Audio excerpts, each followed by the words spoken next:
Bonjour tout le monde. Je vais faire une brève vidéo pour parler de ce que certains et certaines appellent la masculinité toxique. Je n'aime pas du tout cette expression parce que on associe dans le même terme masculinité et toxicité, ce qui peut inciter à penser que la masculinité est toxique, ce qui n'est pas le cas. Ça n'a rien, ce n'est pas faire preuve de masculinité que d'être violent envers les plus faibles. Ce n'est pas faire preuve de masculinité que de harceler quelqu'un ou de violer quelqu'un. En fait, le comportement que certains appellent masculinité toxique n'a rien à voir avec la masculinité. Et cette expression-là, ça me fait penser à une autre expression qui est euh, la discrimination positive.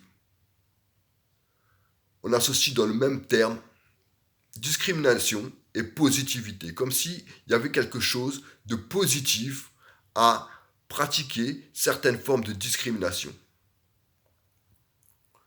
Toute forme de discrimination est à combattre. Il n'y a aucune discrimination qui soit positive. La façon dont nous nous exprimons a un impact considérable sur notre façon de penser, beaucoup plus qu'on pourrait le croire. C'est pourquoi il est très important de bien choisir les termes que l'on utilise. Et les termes de masculinité toxique et de discrimination positive ne font pas partie de mon vocabulaire. Pour en revenir à ce genre de comportement euh, détestable et violent que certains appellent la masculinité toxique, je crois en fait que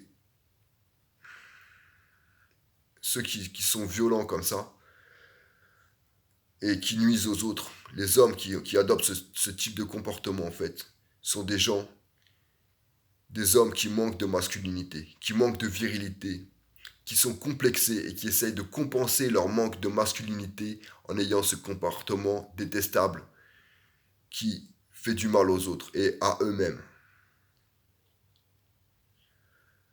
Donc, les gars, les hommes, n'ayez pas ce genre de comportement toxique,